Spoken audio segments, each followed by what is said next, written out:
The Hillman Minx was once everywhere on British roads, but today hardly anyone remembers it. While cars like the Morris Minor became legends, the Minx quietly disappeared into history. Why did one of Britain's most popular family cars vanish from memory?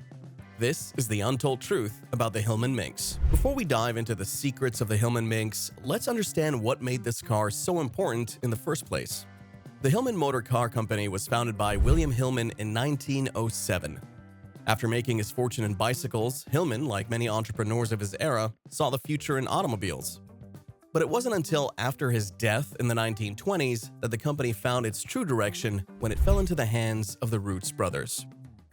The Rootes Group positioned Hillman as their volume brand, the bread and butter of their automotive empire, sitting alongside the more luxurious Humber and the sportier Sunbeam marques.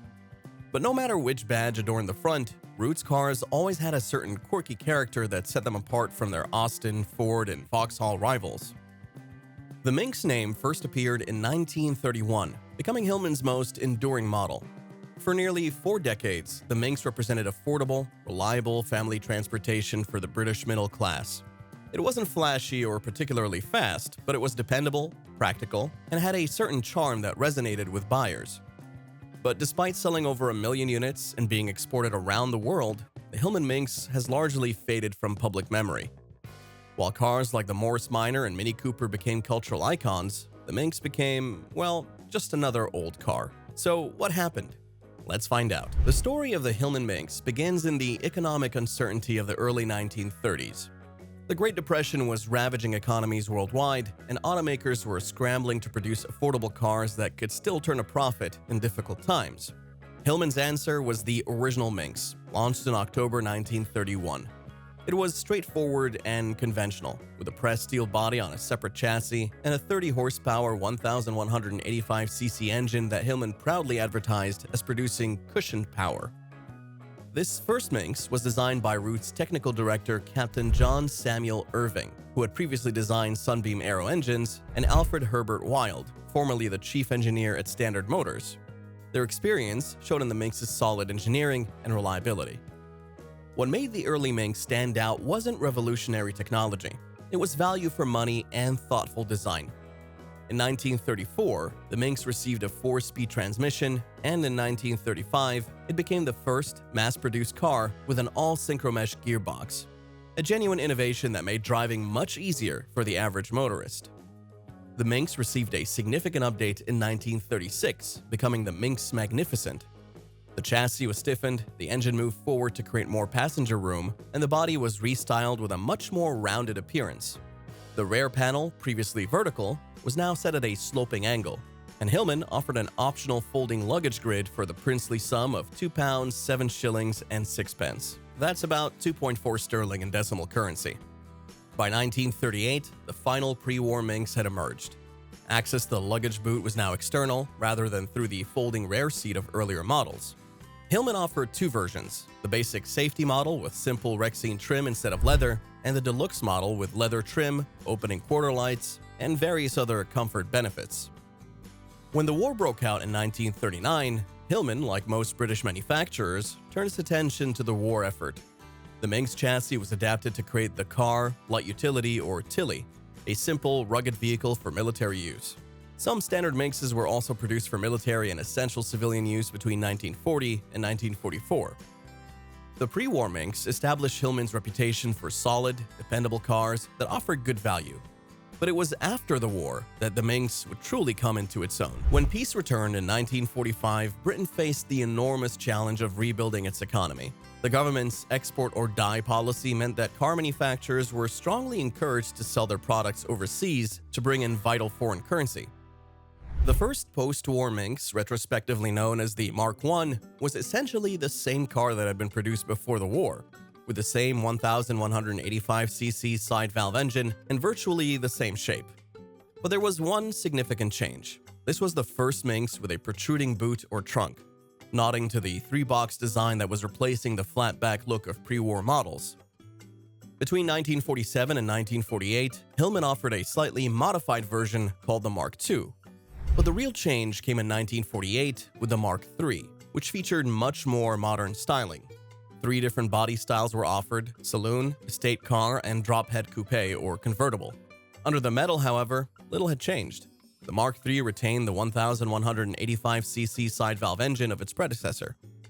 In 1949, the engine was bored out for the Mark IV, increasing displacement to 1,265cc and power output by 7% to 37.5 horsepower. A Mark IV saloon tested by the Motor magazine in 1949 had a top speed of 67 miles per hour and could accelerate from 0 to 60 in 39.7 seconds. Not exactly blistering performance by today's standards, but respectable for a family car of the era. The Mark V arrived in 1951, featuring side chromium trim and a floor-mounted handbrake. The Mark VI of 1953 introduced a new grille, revised combustion chambers, and a 2-spoke steering wheel. A 4th body variation was added, badged as the Hillman Minx Californian, a 2-door hardtop coupe with an unusual B-pillar that wound down out of sight along with a rear side window. The Mark VII, also introduced in 1953, featured longer rear mudguards and a bigger boot.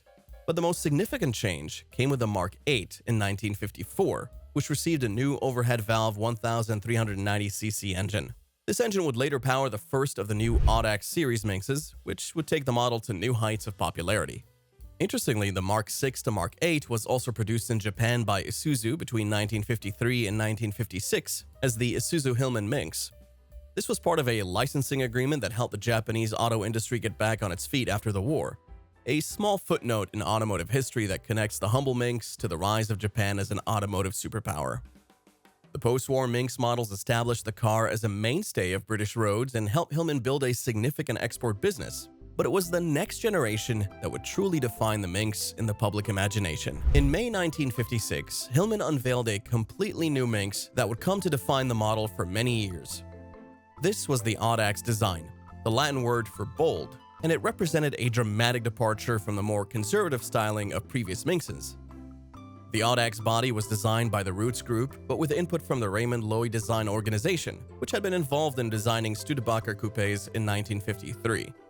The result was a car with distinctly American-influenced styling, featuring a full-width grille, wraparound glass, subtle tail fins, and two-tone paint schemes.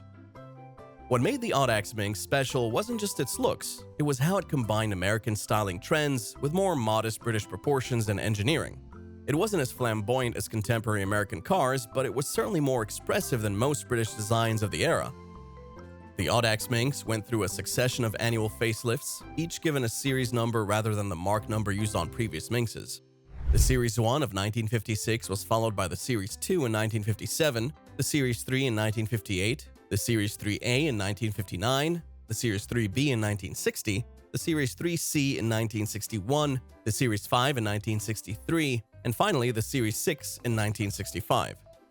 Curiously, there was no Series 4. Perhaps Roots executives were superstitious about the number 4, or maybe it was just a marketing decision. Over the years, the engine grew from 1,390cc in the Series 1 and 2 to 1,725cc in the Series 6. A variety of manual transmissions were offered, with either column or floor change, as well as automatic transmissions. The Series 1 and 2 used the Lockheed Manumatic 2-pedal system, which was really only semi-automatic. The Series 3 used a Smith's Easy Drive, which was actually the first production dual-clutch transmission, while the Series 5 and 6 used a Borg-Warner automatic. The Series 6 was also fitted with an all-synchromesh gearbox for its manual transmission option. A Series 3 Deluxe Saloon with a 1,494cc engine tested by the motor in 1958 had a top speed of 76.9 miles per hour and could accelerate from 0 to 60 in 25.4 seconds. A noticeable improvement over the Mark IV tested 9 years earlier. The Audax Minx wasn't just sold as a Hillman. There were Singer Gazelle and Sunbeam Rapier variants that used the same basic shell and body but with more upmarket interiors, different front-end styling, and sometimes more powerful engines. Some models were also rebadged for certain export markets, with the Sunbeam and Humber marks used in some countries. In New Zealand, the local importer assembler Todd Motors created the Humber 80, a badge-engineered version of the Minx, to give Humber dealers a smaller car to sell alongside the locally assembled Hawk and Super Snipe. Although mechanically identical to the Minx, the Humber 80 featured a distinctive horizontal bar grille design to differentiate it. The Audax Minx was also built in Japan by Isuzu Motors as the Isuzu Hillman Minx, Under license from Roots between September 1956 and June 1964, Isuzu even produced their own unique estate car version, the Isuzu Hillman Express. In 1961, while the regular Minx was still selling well, Roots introduced a slightly larger model called the Hillman Super Minx. Initially intended as a replacement for the Minx Series 3, the Super Minx ended up being sold alongside the regular Minx as a separate, albeit closely related model. The Super Minx was essentially a stretch Minx with more luxurious fittings. It had a longer wheelbase, 101 inches compared to the Minx's 96 inches, more interior space, and slightly different styling with a longer, more prominent nose and a larger greenhouse with greater glass area. Like the regular Minx, the Super Minx went through several series updates during its production run from 1961 to 1967.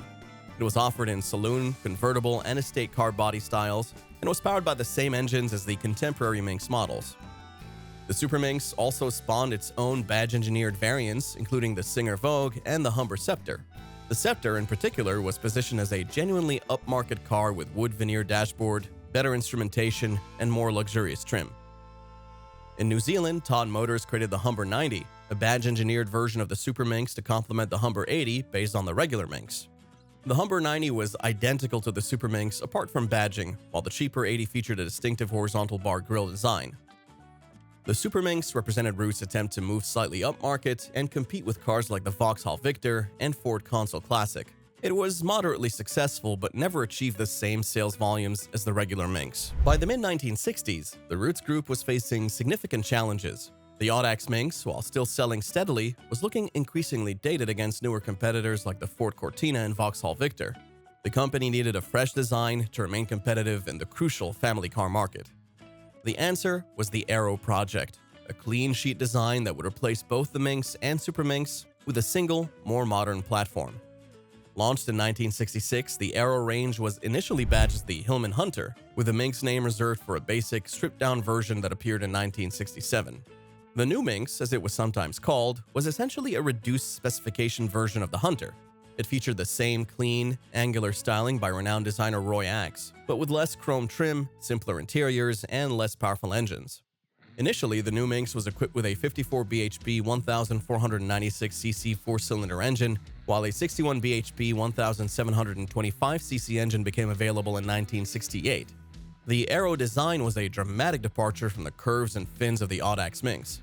It featured crisp, straight lines, a flat roofline, and a modern, uncluttered appearance that was very much in keeping with European design trends of the late 1960s.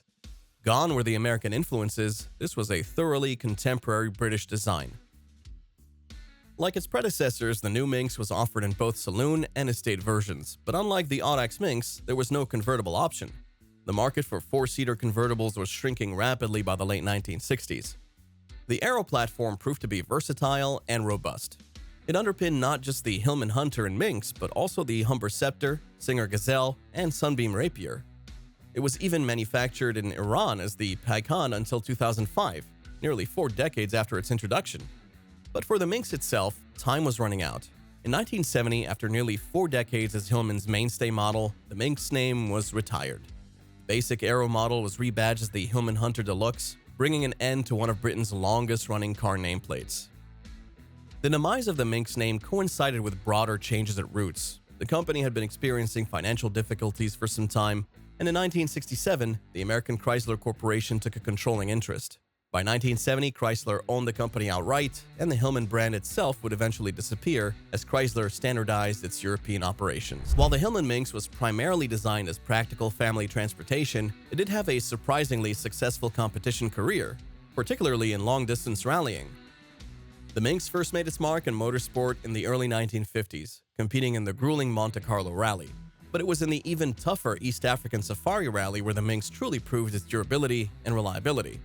The Safari Rally, run on the punishing roads of Kenya, Uganda, and Tanzania, was considered one of the most demanding events in the rallying calendar. The rough terrain, unpredictable weather, and long distances made it a true test of a car's robustness rather than outright speed. In this challenging environment, the Minx's solid construction and dependable mechanicals made it a surprisingly competitive choice. Roots supported factory entries in the Safari throughout the 1950s and early 1960s, achieving several class wins and high overall placings. The Minx's rallying exploits weren't limited to Africa. It also competed successfully in the Australian Red X Trials, another long-distance reliability test, and various European rallies. These competition successes helped burnish the Minx's reputation for toughness and dependability, qualities that appealed strongly to family car buyers. Roots made good use of these motorsport achievements in their advertising, emphasizing that the same reliability that could conquer the Safari Rally would serve owners well in everyday driving. One period advertisement proclaimed, "Safari proven for your peace of mind." The Minx was never a sports car, but its competition record demonstrated that good, solid engineering could be just as valuable in motorsport as outright performance, a philosophy that aligned perfectly with the car's positioning in the marketplace. Despite selling over 1 million units and being a familiar sight on British roads for nearly 4 decades, the Hillman Minx has largely faded from public consciousness. While cars like the Morris Minor and Mini have achieved iconic status, the Minx is rarely celebrated in the same way. The Minx disappeared just as British car culture was changing dramatically. The final Minxes were sold in 1970, right at the point when a new generation of cars, like the Ford Escort, Vauxhall Viva, and Morris Marina, were taking over the family car market. These newer models quickly pushed the Minx out of the limelight. The Minx may also have suffered from its association with the ultimately unsuccessful Roots Group. While the company produced many fine cars, its eventual absorption to Chrysler and later sale to Peugeot meant that much of its heritage was lost in corporate reshuffling. Survival rates for the Minx have been lower than for some of its contemporaries. The Morris Minor, for example, was produced in greater numbers and has benefited from an enthusiastic preservation movement. Minxes, particularly the pre-Audax models, are now relatively rare sights at classic car shows. But despite these factors, the Minx deserves to be remembered as an important part of British automotive history. A car that provided reliable, practical transportation for generations of families and helped establish Britain as a major automotive exporter in the post-war years. Today, surviving Hillman Minxes have a dedicated following among classic car enthusiasts. While they may not command the prices or attention of more famous classics, they offer an affordable and rewarding entry point into classic car ownership. Values for Hillman Minxes remain relatively modest compared to more celebrated classics, making them an accessible choice for those entering the classic car hobby. A good Audax Minx can be purchased for less than £10,000, while project cars can be found for much less. The Minx may not have the cultural cachet of the Mini or the Morris Minor, but for those who appreciate its understated charm, solid engineering, and historical significance, it remains a rewarding classic to own and preserve. The Hillman Minx may be Britain's forgotten family car, but it's one that deserves to be remembered. If you enjoyed today's video, be sure to hit the like button and leave us a comment below. And if you're interested in more stories about Britain's automotive heritage, make sure to subscribe to the channel. Thanks for watching, and we'll see you in the next video.